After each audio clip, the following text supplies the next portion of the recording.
Well, 2 years. this was, yeah, this was, oh, I don't know, shortly before Dad died, that Beatrice worked day shift and I worked graveyard and Jack worked afternoon shift, and we just, the car stayed at home most of the time, except for that hour or so it took to go down to the place and come back. What do you remember gas for the cars costing back then? Oh, about 18 cents a gallon, 18 or 20 cents. How much were you working for? What was your hourly wage, or was it a shift wage?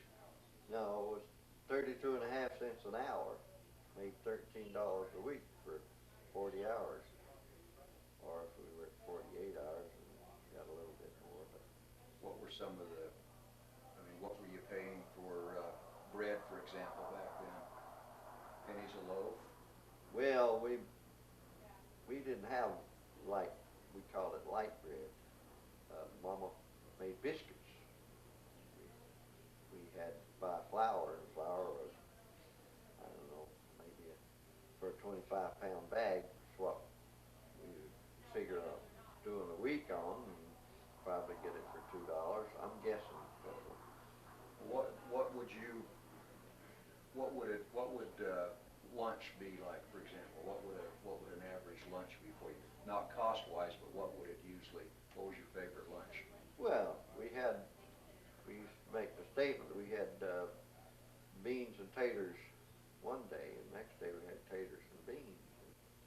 But it was great if we could have Crowder peas, field peas, which they don't have here out west at all, because that was more of a delicacy, something we enjoyed a lot more. Of course, there's always a pone of cornbread made. A pone? A pone is Pan. a pan, Yeah. just like you always used to make. You take cast iron pan, and you put it in, but doesn't it have to be baked? You can't fry that. You have to, it's No, baked cornbread. bake it. Baked. But So how did you were on a open fire a while ago? oh yeah, but we Stan is talking about when I was working in the cotton mill. Yeah, We got a teenager. a cook stove, wood stove, which Uncle Jack and I used to have to go out in the woods and cut the trees to have the wood to go in those stoves. Yeah, I just wanted to place when you made that transition. It sounds like once you got to Blackberry Valley, you were building a home that really stayed there for how many years? We wouldn't build a home. This was an old sharecropper shack that the roof was all leaking, and so we rived the boards that shingles, homemade shingles, and we shingled the whole shack. And, but things were beginning to look up a little bit. I guess we had a cook stove there. I don't remember how we got one. But Well, you're buying cars and stoves and putting this home together. You know, it seems like you're coming out of it. You didn't get any of Roosevelt's things that Stan was talking about. Those didn't, CCC and WPA and all that stuff didn't start until the late 30s in any big way. I remember when I first went to Barrera High School,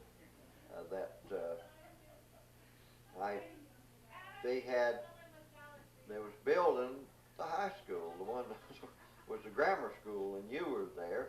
That was the high school, and the WPA was building that, a PWA. There's a difference between them, but I'm not sure. What Hugh's saying is you didn't actually get what we nowadays call food stamps. You didn't get a check from the government to supplement your shortfall. No, nothing was furnished. This is what now at some point, if I understand correctly, you started to become property owners because for a wedding present, were you given a few acres that you sold the wood off of to pay for you and Mom and to come out here to get married? That was Uncle Harry. After he died in the military, he had our Uncle Harry, your brother. Yeah, my brother, my oldest brother. He died in Hawaii, hospital down there, and we were, he had a $2,000 government life insurance policy, and after Mom got that check from that $2,000 insurance policy, that's when she bought that land, the old Linhart place. Was it a few hundred acres or? No, it was 90 acres. 90 acres. It was situated on the Saluda River, bordered on it. I don't remember how much, but so I started trying to raise watermelons there. But, the government paid me from my military service $100 a month to farm, as long as I was farming with an expectation of having be able to make some money off of it. But quick as the crop was over, the government couldn't give me any money, so I had to go to work. This was the scheme that your Uncle Esley got you involved in, wasn't it? Or That property was what he got us involved in. But is he your mother's brother? I forgot. he's the oldest brother. Born, he born in 1890, if I recall. And so he's a Rochester, was Rochester. And Yep. he was living close to his mother and his brother George, and everybody's out, and you're basically settling into Into the Forestville community, or Forestville. Forestville. That's what you call that area that includes Blackberry Valley? Not really Blackberry Valley. That Forestville Church was up on Keeler Bridge Road. But anyway, he was, you know, Uncle Esley lived up on Duck Lake there, and he bought property there and built a home from that cabin that we lived in. And one time he had a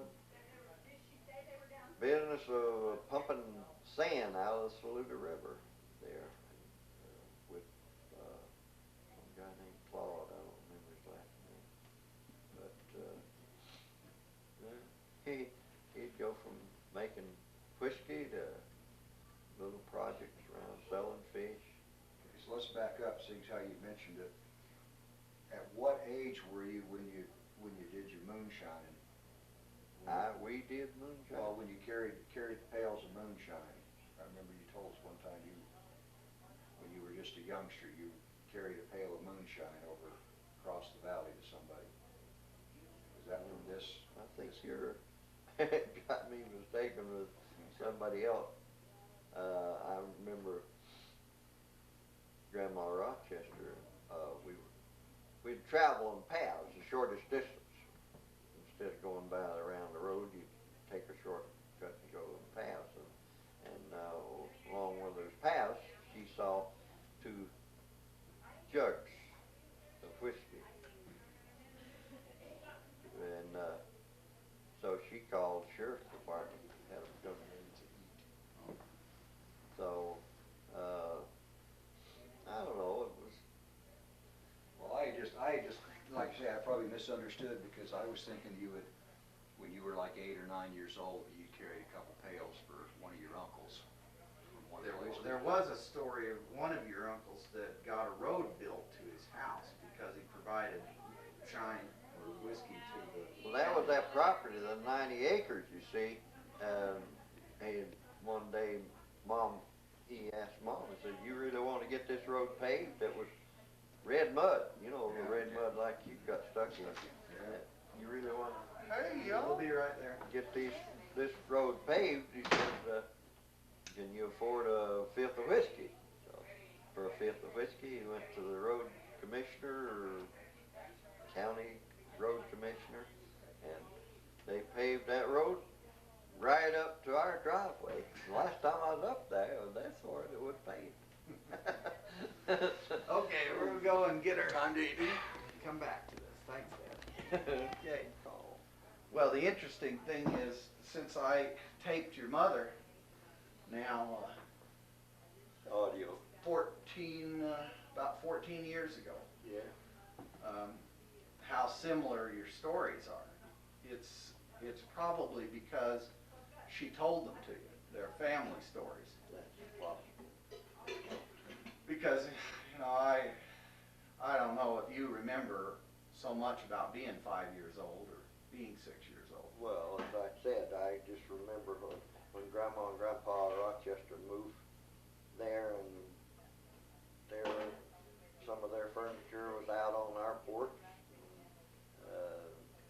Of course, I don't know what happened, but later on I recall going down to Grandma and getting cookies at the house, so they had undoubtedly found a place in Mink Holly that they moved into. They undoubtedly came back to South Carolina, maybe at the time Grandpa Rochester died. I don't know exactly when they did it, but as I said, on that fish camp cabin that the Martins had, that she was living in, we moved in with her. It was all one big room. It wasn't divided off or anything. We were sleeping on a pallet. Of course, as a 8-year-old and a 9-year-old, you don't put pallet on. I mean, don't pay no attention to it. We were sleeping on a pallet.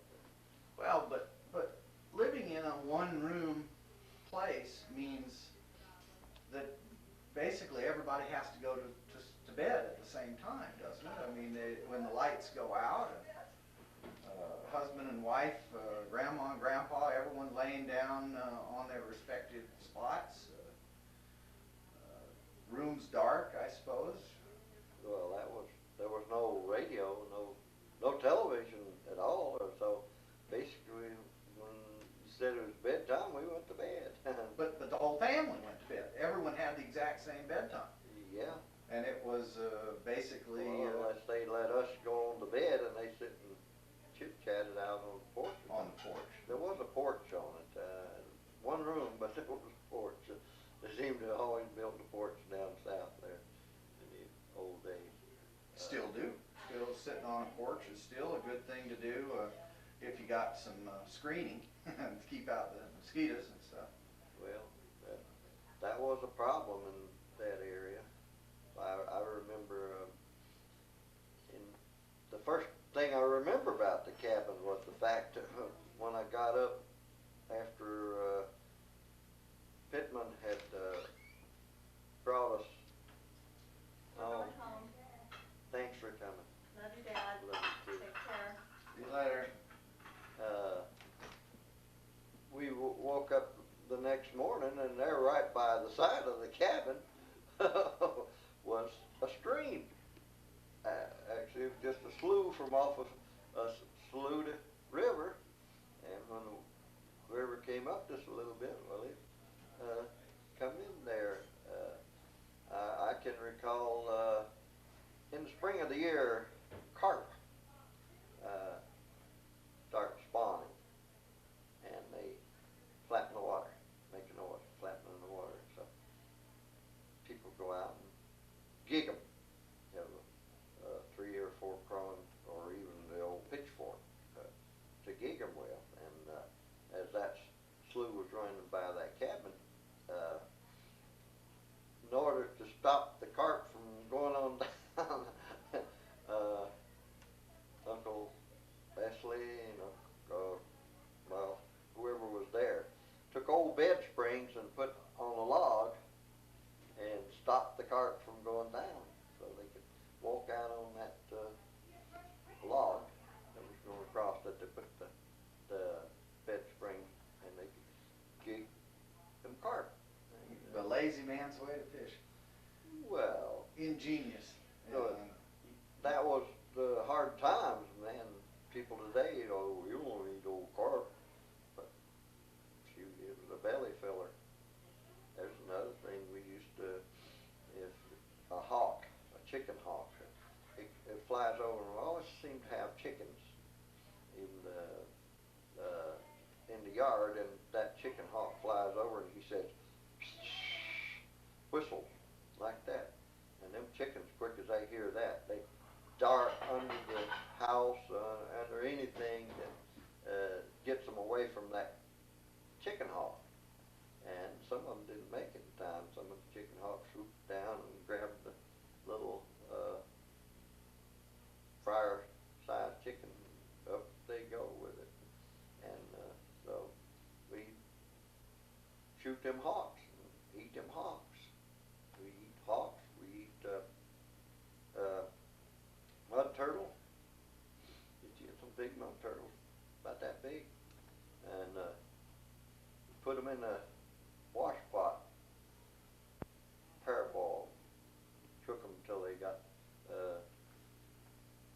You didn't take anything out of them beforehand, but you start taking the legs and all stuff out of them, and we had old shells of turtles laying around. They used to be they'd call them turkles, but they were turtles, mud turtles, and after you boiled them where they were soft enough to get them out of that shell, take them and fry them like chicken. They were good eating, very tasty.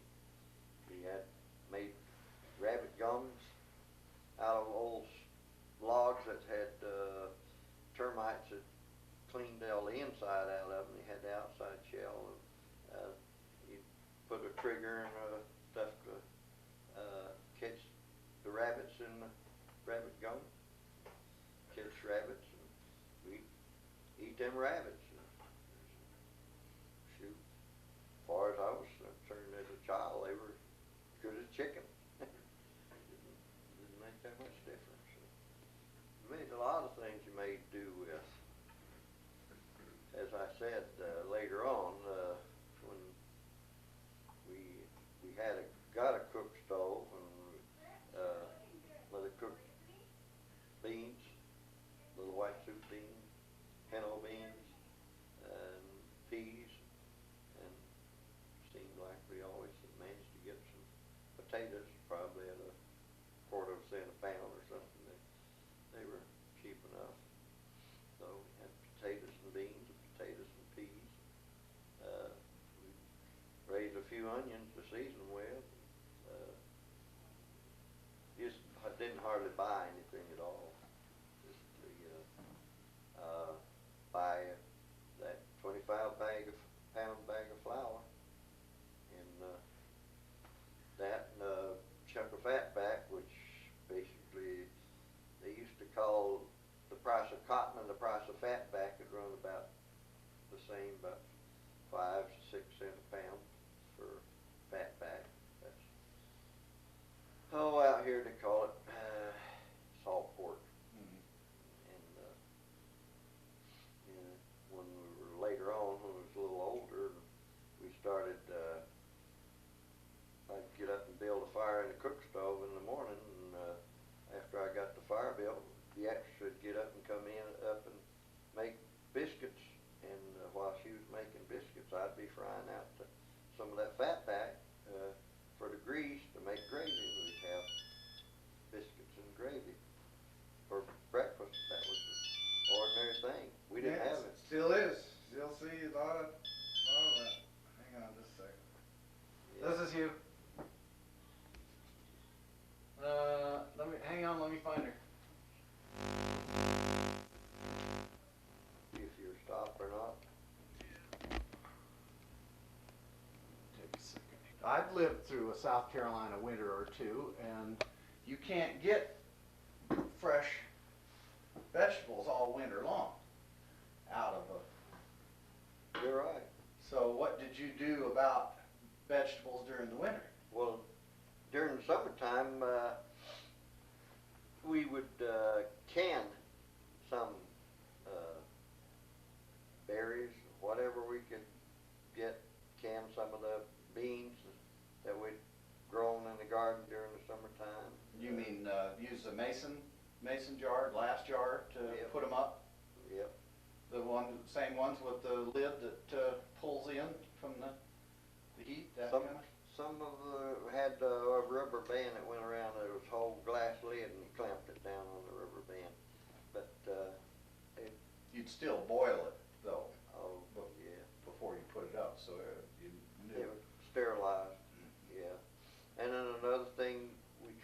raised with a patch of sweet potatoes. Now they will last all winter if you put them in a straw place, you know, where they're. Do you keep them off the ground? Put them in a wood? No, they're in the ground, dug down deep. Oh. In the ground, and you line it with corn cobs and some straw and stuff to insulate. See, the ground there never froze No. more than a foot, and so if you put it down, so you'd always have sweet potatoes. And then you saved enough of them to make a bed in the spring, and you'd sprout them up, and as you sprout the potatoes, the sweet potatoes, you pull slips, we call them potato slips off, and go out and plant them in the garden. And it was a real cycle. The year it did the same thing all around from one year to another. But you couldn't do that with Irish potatoes? I don't recall trying to save them, I suppose. I don't know why. You said you bought them. You said you bought potatoes. I don't know for sure. They must have. I just don't know for sure. But I remember that about the sweet potatoes. We did raise Irish potatoes, or like spuds, and maybe we was able to save them for a month or two into the winter. Well. So when was the first time that you used a refrigerator, ice box or a refrigerator? Not while I was growing up. Not until after you entered the service, you mean? Right. We had the cow, which I milked. Jack never did learn to milk the cow, so I had to go milk the cow. And is it such a trick that yes. he never bothered to learn? I don't know why. But anyway, we would take the milk down to the spring at the bottom of the hill where we had to go get the water, and that would keep the milk fairly cool. Not like ice, you know, but it was much cooler than the outside air. If it got 90 up outside, well, it would have, down in that water, it would basically about probably 55 or 60. And you wanted it to curdle anyway in 3 or 4 days, so you did that so it would be drinkable, and then you would have it clabber so you could churn it and get butter from the milk. So no, we didn't have. I guess while I was in service, Mom got a refrigerator. I honestly can't remember. You get used to doing without things. You don't pay no attention to it. You know. Well, you get used to having things too. I mean, it's pretty nice to go to the grocery and get some fresh melon when it's winter time. And it's pretty nice to have your milk sitting right there and your water coming out of a tap. You can get used to that real fast. Yeah, it's wonderful, and several times in my thinking when we thought, well, gee, it looks like the economy's going to go, you know, really sour and stuff. How would our kids make out, you know, never having had to live, sacrifice with these things? How would they make out?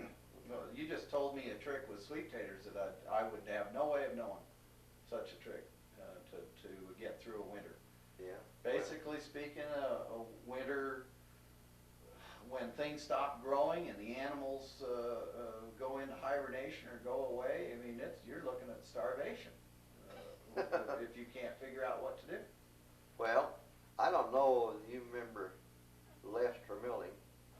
Sure. Right here in the ward, but we went down to aid him when he got really bad before he died, and he had an old refrigerator that he had dug a hole down there in his yard, and you could open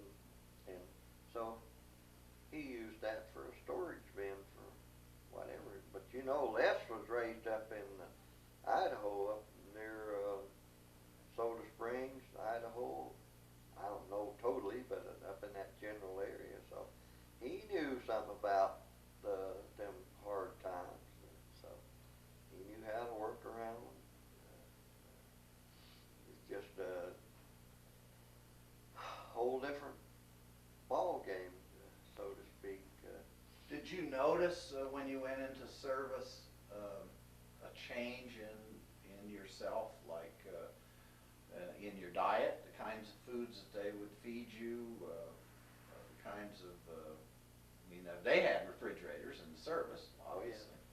So, so you probably would change, your diet would probably change the things that you ate. Yeah, most guys want to know, well, how'd you spend these many years in service and never drink coffee, you know?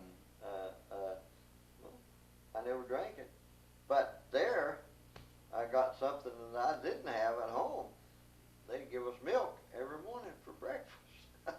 So I got used to having milk for breakfast. We never had milk for breakfast to have water.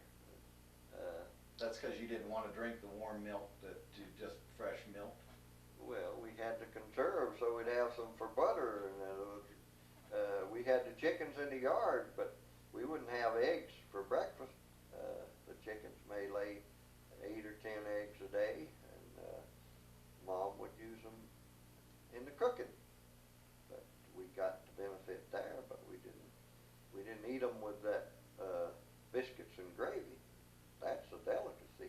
I love eggs and biscuits and gravy, and especially having the running yellow go into the gravy, you know. I eat so much better in service than I did at home. It's just amazing. Of course, later on it got to where as I got older, it was a detriment because I put on a lot of weight, especially when I went to Alaska while Stanford, mother stayed back here and Stanford was born.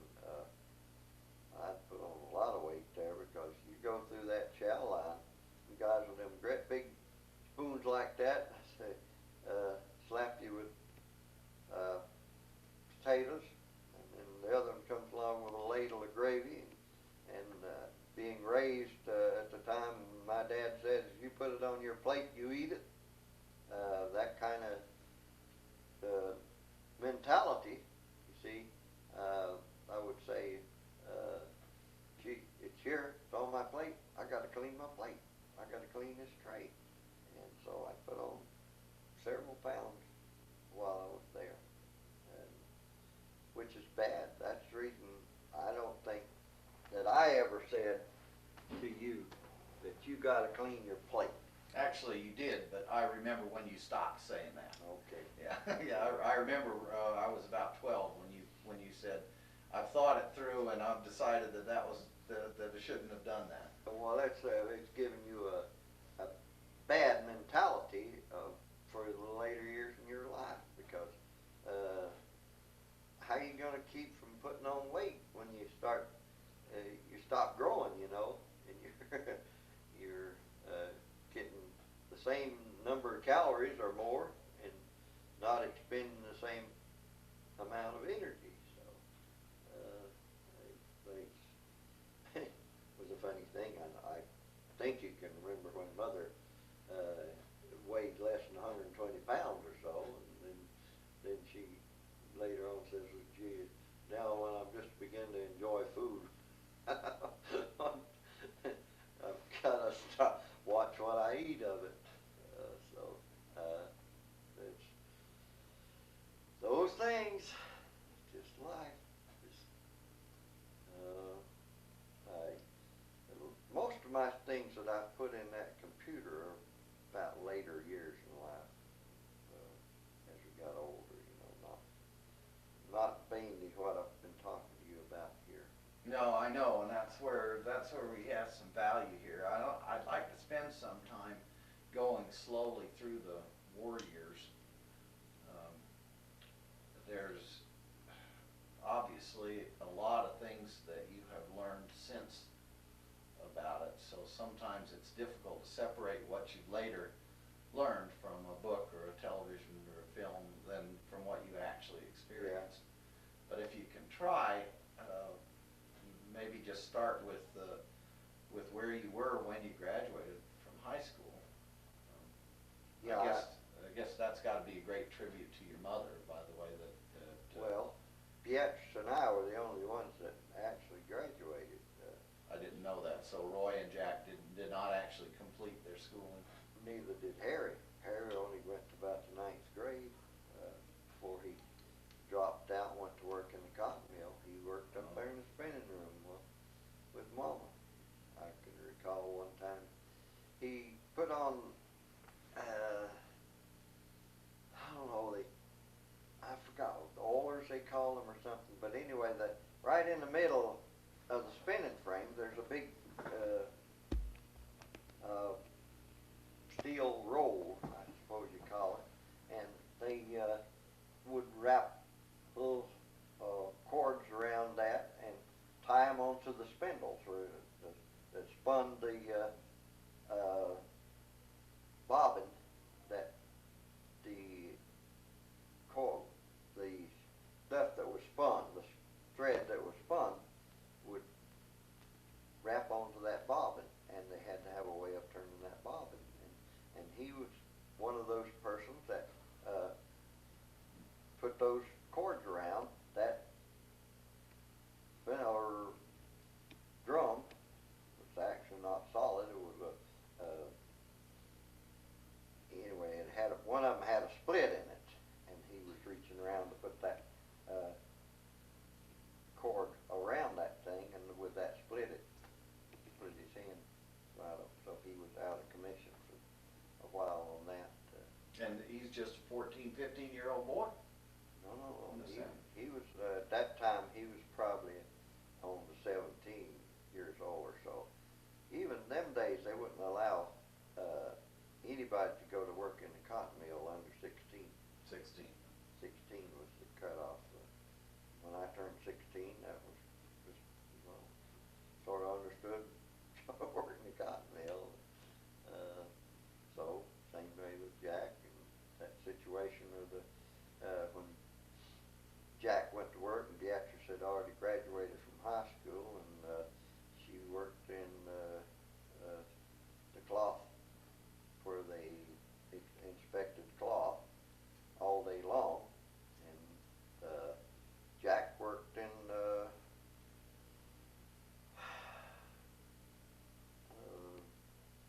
I don't remember, it was a cording room, and I worked in a weave shop.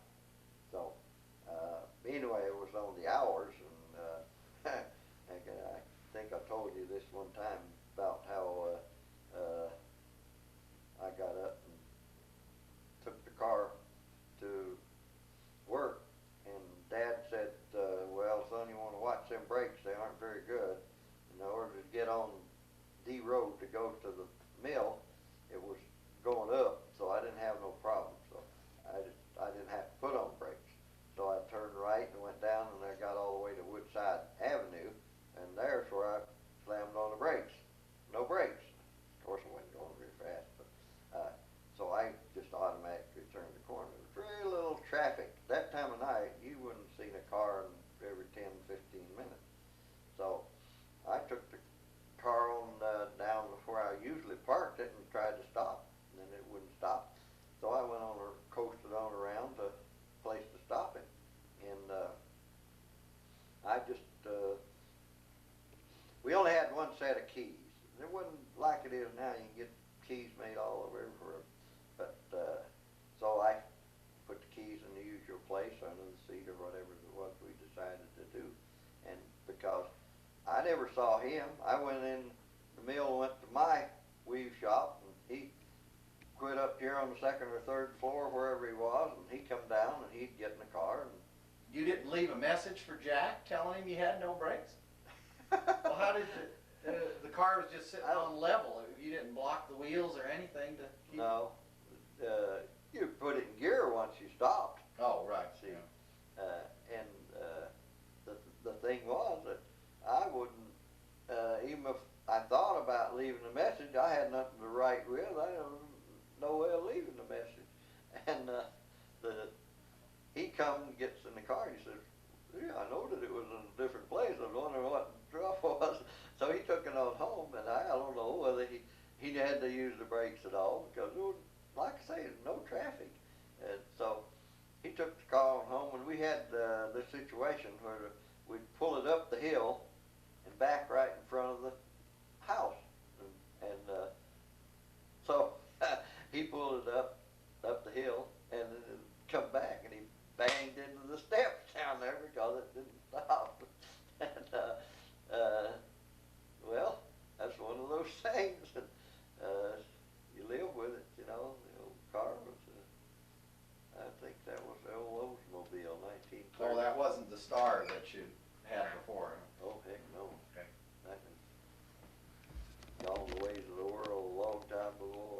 amusing situation, and I discussed it with Jack later on, and well, I thought at the time of this and that and the other, but I don't think he remembers that story when I tell it again. He don't even remember it, because all he did was backed into the steps, you know. Well, didn't shake the house and have your father come running out and find out what was going on, or anything? I don't know. I seem to remember. I was you still at telling- work. Yeah, I kind of remember that story too. Yeah. Now, so if you have graduated from school, you are 17 at your graduation. Well, I already turned 18 before I graduated. See, in March Did you? I turned 18. All And right. I graduated 22nd of May, 1942. And your explanation for why it is that Roy and Jack and Harry didn't finish is you don't know. But just basically you and B Well, were able to stick. Harry had to go to work to help support the family, see. But with Jack, I don't know whether you know the story or not, but at the time Dad died, Wilma and their folks were the next door neighbor down there, a quarter mile away or less. In Blackberry Valley? No, we weren't in Blackberry Valley then. We had moved up to off of Cedar Lane Road on the Wynn place, back of McCrary's. The Winns that Dad used to, after he'd take Mama to work, he'd stay there until he had to go back and get her. See, so they knew him real well, and so they had this old shack available. So we moved into it. Well, actually, that's only about 3 miles from Monaghan Mill. It was just Blackberry Valley was another 5 miles further. Oh, well, you just answered one of the mysteries then. So this thing, when you and Beatrice and Jack are cycling through, you're only driving 3 miles. Yeah, we were there on Cedar Lane Road. You know where Cedar Lane Road I is. remember it, but I can't place it compared to Monaghan, so. Ooh, well, it runs into Woodside Avenue down there. But actually, from Blackberry Valley, we had moved to up back of, we moved to the Jim Wynn place, and then we moved up to back of Forestville Church, and then we moved up off of Saluda River off of Keeler Bridge Road. That's a lot of moving. Then we moved back to the Jim Wynn place that's before Harry went to work, and Jim Wynn moved us back there because he wanted to hire Harry to farm for him. I think he paid him 50 cents a day or something for him to plow or whatever was necessary around the farm, you know. And I guess we basically more or less lived in the house for almost rent-free because Harry was doing that. But then when he got 16, then he went to work in the cotton mill. But when he went to work in the cotton mill, I suppose he felt that, well, I'm not, I don't need to continue to go to school. I'm big enough now to go to work in the cotton mill. I don't know his terminology, but anyway, he did quit. That was sort of the thing. It wasn't very few people went ahead and got a degree from high school. Even when I was going to Britt, it wasn't all that uncommon to see dropouts at the 9th and 10th grade. Yeah. I mean, you'd have a very small senior class compared to the. Go downstairs and see if Grandma's not down there. I'm in an interview here, and we've got plenty of food, and you just need to find it if you want it. Okay, Aaron. Well, I did graduate the 22nd of May, 1942, and then the war was on. World War II was on, and they was having drafts, and they only drafted those that was 21 years old or older. But then the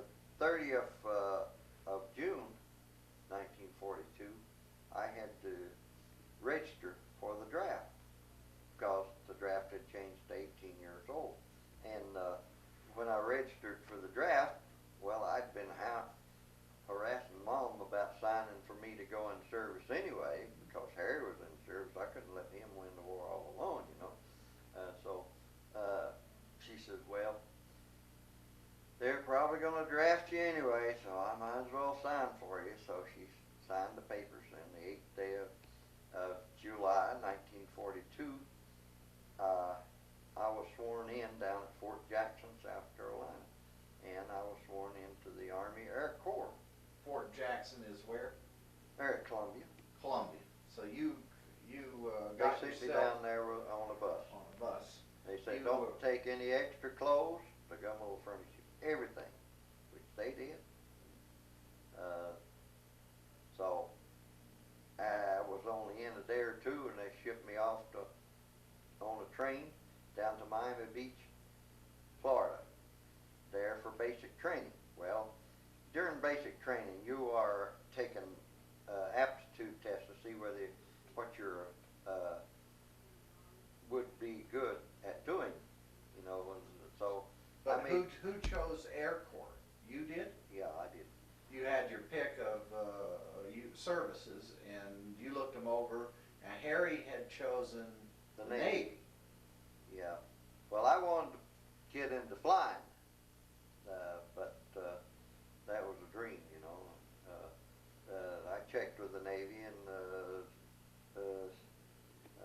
I don't remember why the Navy couldn't take me into pilot training or anything, and finally the Army just said, well, you can get into it after you get in there. So, but anyway, at Miami Beach, they gave me aptitude tests, and I made a high score on mechanics, and they needed aircraft mechanics like crazy. So I was on it down there processing. I had very little basic training, marched to and from classes, to and from the chow hall and such, but then they shipped me out to Lincoln Army Air Base Tech School in Lincoln, Nebraska. Lincoln, Nebraska. And I suppose you got there by train.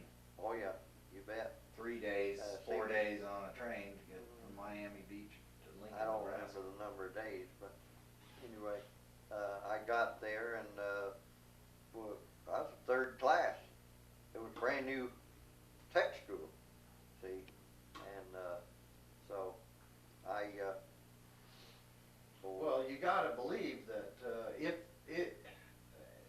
you think about this, the story that Roosevelt and the War Department was telling was that in 1941 they were not prepared for war.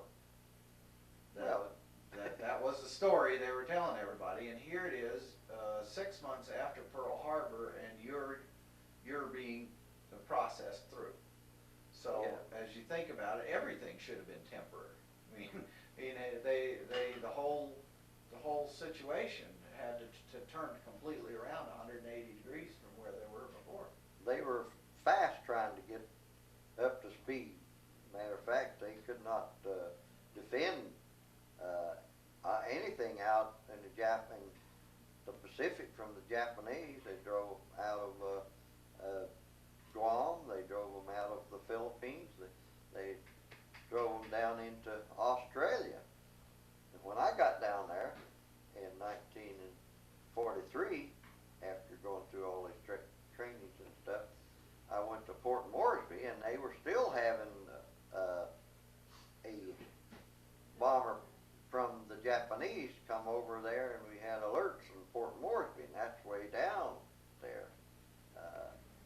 Even though the Japanese apparently didn't have much but fish heads and rice on their belt, they managed to get them Zeros up to harass us.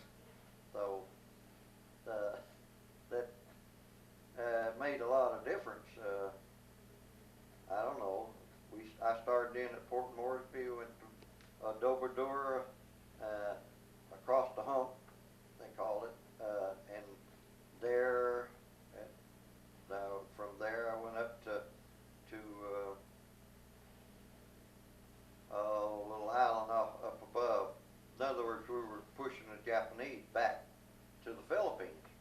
After I had spent about a year there and come back to the States, and I saw some of the guys later, and they said, our outfit landed up at Leyte in the Philippines, and after they just a few days or so, the Japanese dropped paratroopers right in the outfit. And he mentioned several of the names of the people that I knew was killed right there in the outfit on the ground. They were, we as Air Corps people weren't prepared to fight on the ground. Sure, we had the rifles and we had passed firing tests and stuff, but basically we were not ground combat people at all. So I could have, if I hadn't come back to the States, I could have been in real troubles up there in the Philippines. And of course, they hung on there, and it wasn't another year that we dropped the atomic bomb on Hiroshima. And once we got going, the U.S.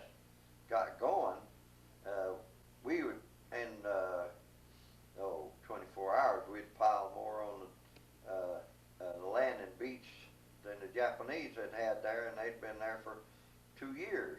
They just, they didn't have an awful lot. They sacrificed like crazy to get so many ships out to sea and so many aircraft in the air. Them Zeros they had no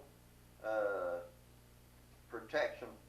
The pilots had no armor plating or anything, and our people had back of the seats in pursuit aircraft. There was a sheet of armor plate, and a half-inch thick or something would deter a bullet and stuff from the pilot. Of course, they come head on at them. It's different, but the Japanese didn't have any respect at all for their pilots. You've heard of the kamikaze, those people that they learned to take a plane off, but very few of them learned how to land one. They just got them in the air, and then they were a human guided bomb to dive into a battleship or a carrier, or whatever, anything like that. Well, the kamikaze was only used in the last year of the war, I think. It wasn't used throughout. No, not throughout. No, they there for a while. Thought they were training pretty good pilots. I suppose they were. Some of them were aces. We had many people that were aces, but we won. Basically, the United States won the war for the simple reason that they had these directors and stuff says our troops don't need to be short of anything. They would send down enough backup parts to follow our aircraft that they would have enough that a plane need not go without a part, any part, for 24 hours. Our military people, there was no time with us. We'd work 24 hours a day to get the plane back in the air so that we could win the war. But with that philosophy, supplies and stuff were there, and they geared up. Ford stopped making automobiles, and they started making planes, airplanes. General Motors started making them. General Electric started making engines. Any of the plants that was making civilian stuff was transferred, had to. I mean, they said they have to change their what they manufacture. Well, you're talking about a major mobilization here, and a lot of untrained people, and you yourself were being put in a very responsible position, working on aircraft with very little training, and being shipped here and there to strange places, and you must have also run into some confusion. There are boxes with the wrong parts, or no manual to go with this situation, or no electricity when you needed it to do a job. You can't tell me it all went off perfectly. And from every, the B-25, that was my plane that I was trained on. I went to B-25 factory school in Inglewood, California. From every one of those planes, they had a tech man from North American Aircraft Company go to their outfit. In other words, they were tech advisors. They still do the same thing right up here on the base. Their tech advisors was there to aid in keeping the planes flying. Sure, we were mechanics, but we were listening to that tech advisor. If he was making bad ideas, that was the thing that would come out. Well, did any aircraft fail due to mechanical fault? Probably Can't think many. of it. But I'll just point out one little thing there. They built the B-25 with a place to carry a 500-gallon plane fuel tank in the middle, the bomb bay, where the bombs would go. And they had, you have a vent, like all this pollution stuff, hooked up to vent those Fumes. out of the planes. Well, they were all locked into the same system, and with them not having fuel tanks in the bomb bay, they were into the whole vent fuel system, and some of the fumes from the regular tanks was coming right into the bomb bay, and they had, I don't know how many, but many of the B-25s would get off the ground, and they would blow up. And being a flight maintenance engineer, it was my thing to turn on the alternator after we got off the ground. And they finally decided, well, these fumes are being vented into that bomb bay. It's all closed up and everything. And there sits that alternator up there. And here the engineer flips on the alternator and it fires off them fumes that's in that bomb bay. So they started either capping off the fumes, and they also moved the alternator outside of that bomb bay. Two things they moved to. But those situations with those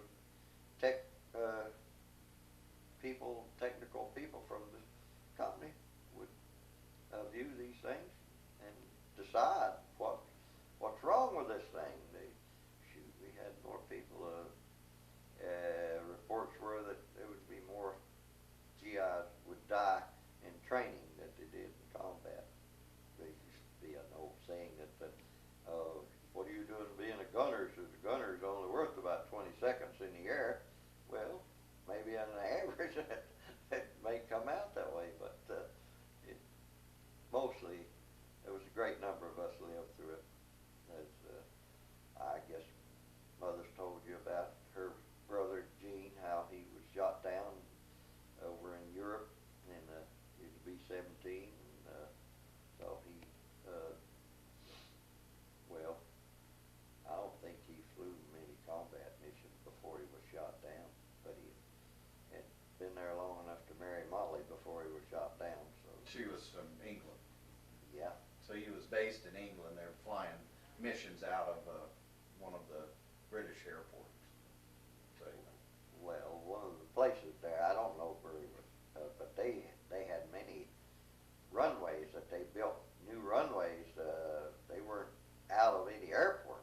They were Army. yeah, separate airfields, I guess. Yeah. That's interesting. Did the B-25 get used only in the Pacific Theater? Oh no, B-25s was used down in North America and Africa, North Africa. Oh. And then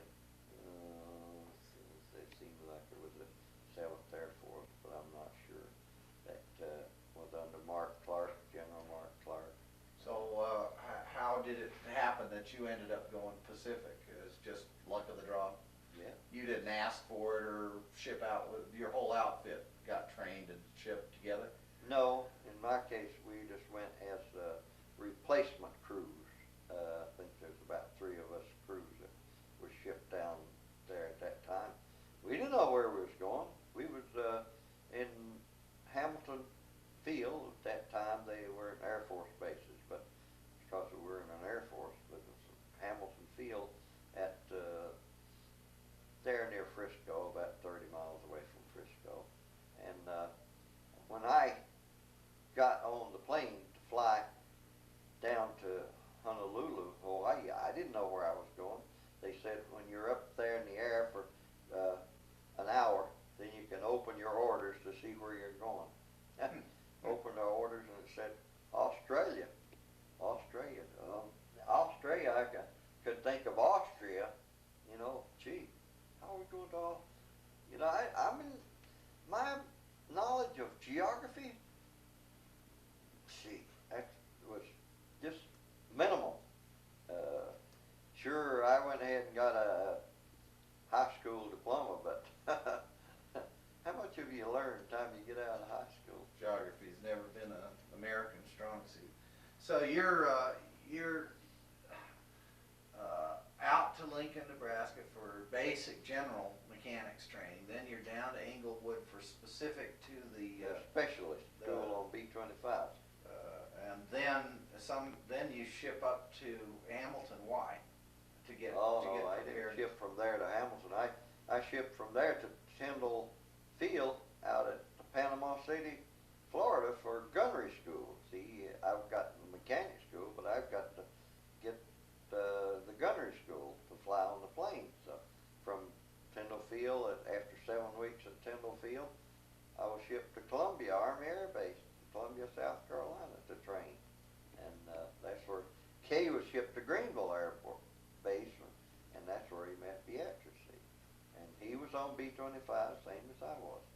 And his B-25s went to New Zealand.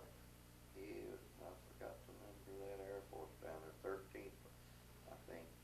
But anyway, that's where he went to New Zealand, and I went to 5th Air Force there in New Guinea, basically. I don't know how, with all the eagerness to get ahead of stuff, you know, you'd think, well, they'll push things, but they did some good training, gave the guys fairly good training. I can recall one thing that you hear in movies and stuff, that if you're captured, you aren't supposed to give anything with your name, rank, and serial number, but I never got that training. Nobody ever told me that was what you're supposed to do. You got more of that from the TV later, or the stories later. But I just did not get that kind of training. But there was one training that I got, and I think some of the pilots and navigators didn't get, was that if you're in an emergency situation, you're landing an emergency light, then you get your back against the bulkhead or something, and there we had our landing gear was shot out. We had to crank it down mechanically. We got it down all right, but there was that navigator was sitting up there with his feet up like that, right behind the pilot, you know, and there I was leaning back against the pilot's seat. So that training I got, and he didn't, or else he forgot he got it. I don't know exactly what. The plane landed fine. We had to crank the gear down, and it was locked fine. But still, it could have been a disaster, you know. Those things are, when you're flying in a plane, you're in danger no matter. I mean, if you're... Can't pull over to the side of the road and stop and look under the hood, that's for sure. No. Well, let me see if I got the sequence right then. You know, after you got your specialist training in Englewood, you went back to Panama City for the gunnery school. Yeah. And I remember you telling me that it was right at this time that you realized that you could get to the war faster by going to gunnery school and that you didn't know if you'd ever get tapped for the pilot training, no matter how long you. Yeah, I made application, but I guess it didn't follow me, or it was thrown out. I don't remember what it was. Anyway, I gave up on it. I was flying as a gunner there at Columbia Army Air Base. I trained as a member of a crew, and we had a pilot, a co-pilot, a navigator, a bombardier, radio operator, and gunner, and me as flight maintenance gunner. And so you trained with that crew, and the crew was sent across to Hamilton Field, and we all were together. We were shipped down to New Guinea. We got into the 345th Bomb Group, 498th Bomb Squadron, and they took our pilot, and no, they took me, selected me to replace flight maintenance gunner on Captain Griffith crew. And when they did that, Lieutenant Faulkner, my pilot, he says, well, they tearing my crew all up, splitting us all up. We're not going to be together. So he says, I've flown in pursuit of planes. So he volunteered to go back as a pilot in P-38s. And the whole crew, the navigator went one way, and the co-pilot went another way, and we all went separate ways. Then the old Captain Griffith, they said he was old turn-back Griffith.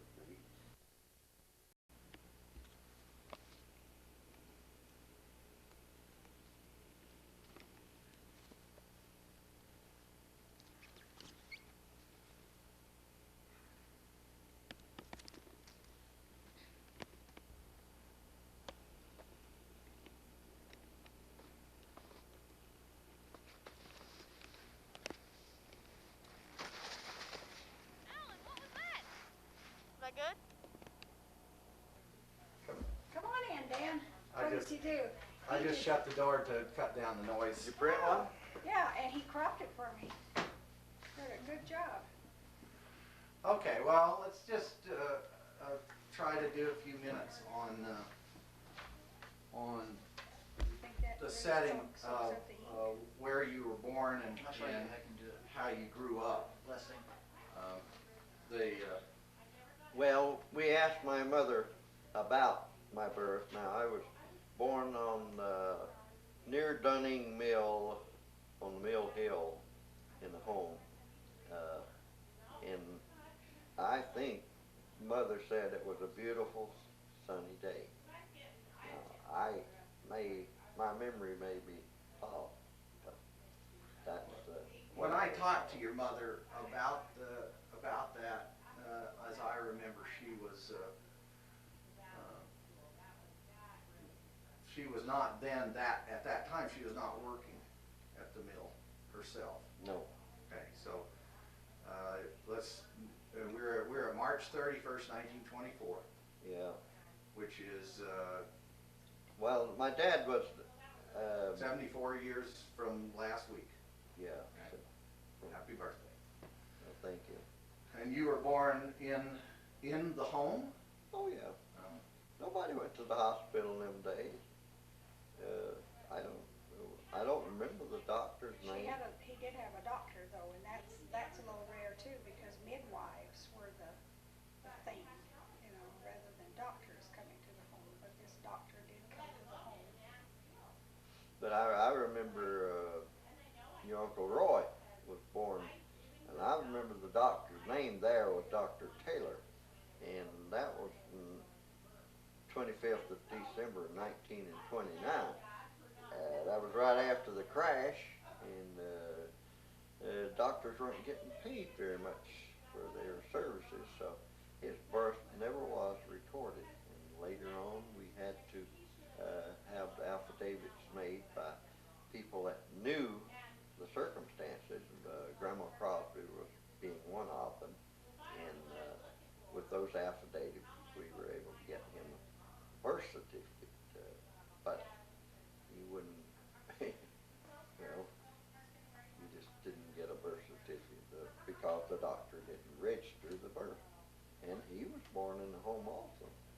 reason that you had these kinds of services because you lived in mill houses, in the homes that were built by the mill owners? He didn't live in the mill house, did you? Were you in the mill house? Oh, you were in the mill house when you were born. Okay. Yeah, and there was a mill house in Mount Holly where Roy was born. I remember distinctly they were plutocrat type homes. But you couldn't live in a mill house unless you worked in the mill. Was your My dad working dad was a foreman in the dye. at that time? In fact, he was an itinerant foreman, as your mother told me. That is, he would go from place to place and take up jobs. Oh, And well, I know we traveled a lot, but I didn't know that. Did you go to Bemis with him? Bemis, Tennessee? Yes. That's where he was born. Okay, that's what I'm trying to get into context. I'm trying to remember. Your mother got left in Bemis When, during the war. when my dad went to France. Right. And I have recorded that. I think Right. I gave you a copy of that. But Okay. the Did first thing he did, you see, was he went down to Mexico, and old Pancho Villa was raising the stink. Yeah, down you there. said he drove for Blackjack Pershing. Yeah, well, that was later. Uh-huh. I don't know. I don't think he drove for him, but Blackjack Pearson was the commander of that forces that went down to Mexico, and he put old Pancho Villa in his place. Pancho Villa being a gangster, and after the outfit, see, he joined the National Guard, is the way I understand it, at least the reserve, one of the outfits that left from Bemis and went down there to Mexico. And then after they put Pancho Villa in his place, the outfit, his outfit, I don't know the name of it or anything, but it was transferred to Greenville, South Carolina. And there he met my mother, and I don't know, I think my mother reported that some friend was going with a friend of Daddy's, and the question was raised, well, was a nice young lady, would you like to go out with her? So that's the way she got to meet Daddy. And I think you realize that Mama was really short, and Daddy, basically you could look at Stevie, and he's probably about 5'5", and I would put them both in the same category as far as height. Well, I've seen the picture of them standing side by side. And, he's not much taller. Not much taller than she was, and you knew how tall she was. So. But he did get jobs as boss. Dye house boss man. I don't know what level it was, but it must have been higher than just over a crew. Yes. And he apparently made